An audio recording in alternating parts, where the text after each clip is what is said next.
আমার থেকে সুন্দর একজনকে পেয়ে আমাকে ভুলে গেছে, তাকে বিয়ে করছে। আমরা একসাথে পিকনিকে গেছিলাম। পিকনিকে যাওয়ার পরে সেখানে ওই ছেলেটা মেয়েটাকে নিয়ে যায়, ওরে নিয়ে ঘুরে ফিরে আমাকে দেখায়। হঠাৎ করে কিভাবে জানি আমার নাম্বার জোগাড় করছে। এখন আমার সাথে আবার কথা বললে, রিলেশন করতে চায়, আমাকে বিয়ে করতে চায়, ও আবার নিতে চায়। তো দেশের বাহিরে বা আমাদের বাংলাদেশের অনেকেই দেখতেছেন এটা। তো আমাকে বলেন, আমার কি উচিত তার কাছে আবার ফিরে যাওয়া? সে আমাকে আবার নিতে চাচ্ছে। আমার হাজবেন্ডের সাথে আমার এখনো ডিভোর্স হয়নি, হবে। তো সে আমাকে বলতেছে, যা করছি ভুল করছি, আর হবে না কখনো, তুমি চলে আসো আমার কাছে। আসসালামু আলাইকুম, হ্যালো গাইস, সবাই কেমন আছেন?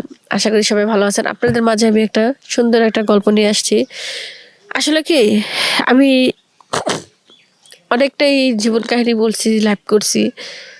তো এটা হচ্ছে সত্য ঘটনা, আমার লাইফের সত্য ঘটনা। এটা কোনো ফ্যাক্ট না,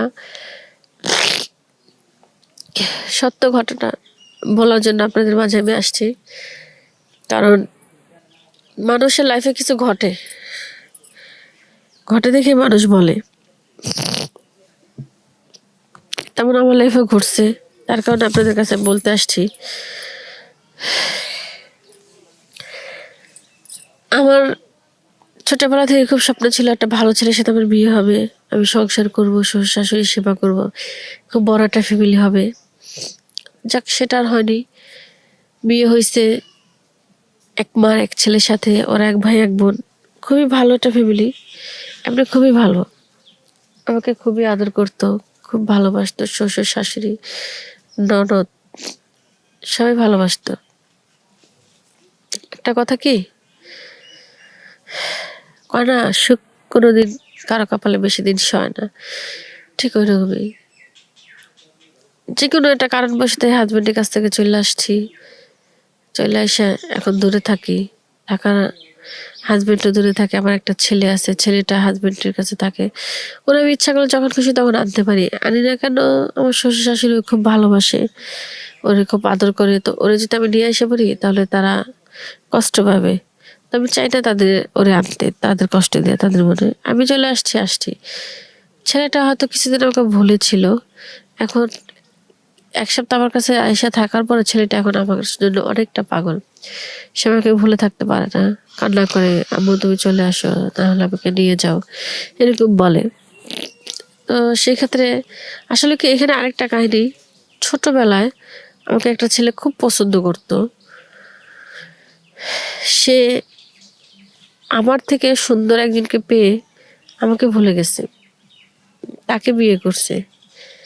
আমরা একসাথে পিকনিকে গেছিলাম। পিকনিকে যাওয়ার পরে সেখানে ওই ছেলেটা মেয়েটাকে নিয়ে যায়, ওরে নিয়ে ঘুরে ফিরে আমাকে দেখায়।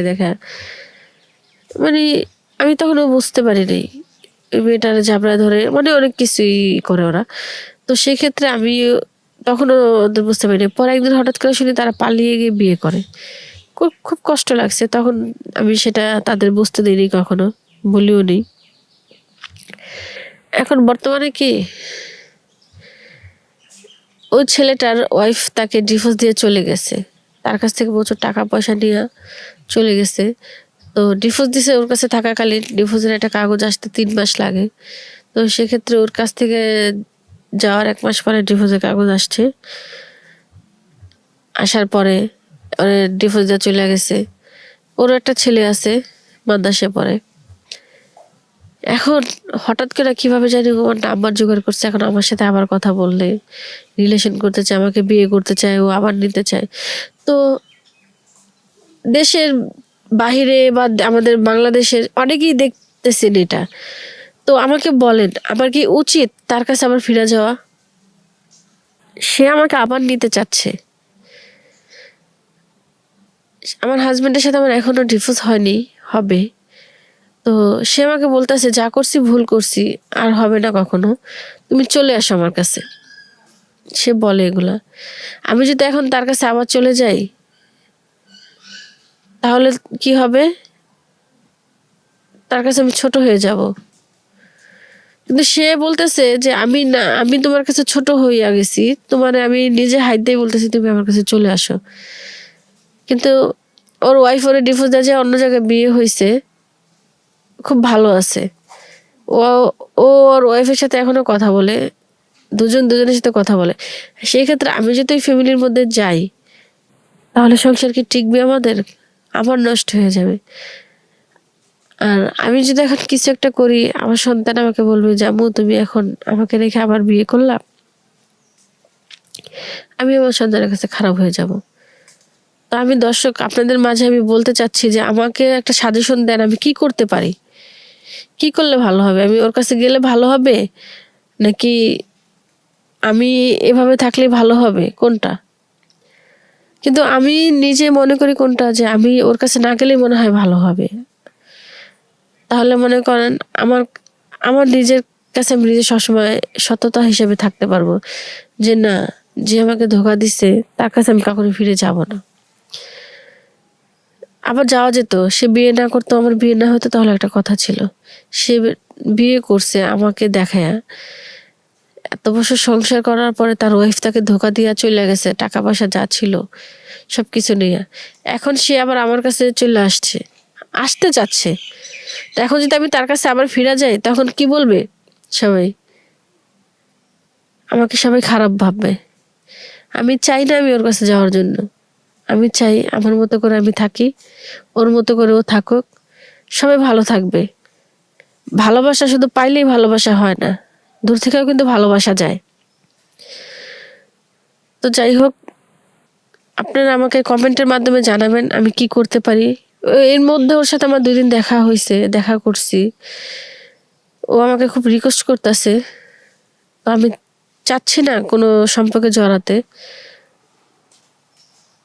আমি চাই ওর থেকে দূরে দূরে থাকতে, ওর সাথে আমি আর যোগাযোগ করব না, আমার ইচ্ছা।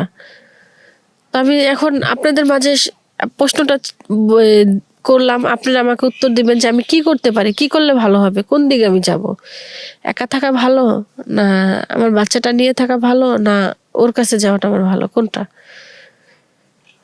তো আশা করি সবাই আমার প্রশ্নের উত্তরটা দিবেন। আর কিছু আমার বলার নেই, এখানে এতটুকুই বললাম আপনাদের। কারণ আমি বেশি গভীরতা যেতে চাচ্ছি না, যাওয়ার প্রয়োজন মনে করতেছি না। যতটুকু বলছি, যারা জ্ঞানী তারা অল্পতেই বুঝবেন। বোঝের লোকের একটু বললে বুঝে। না, কথায় আছে অবুঝরে বোঝানো যায়, বুঝলে কখনো বোঝানো যায় না। তো সেক্ষেত্রে যারা বুঝের লোক, তারা যদি না বুঝে অবুঝের মতো করেন, তাহলে আমি আপনাদের বোঝাতে পারবো না। যারা অবুঝ তারা ঠিকই বুঝবে।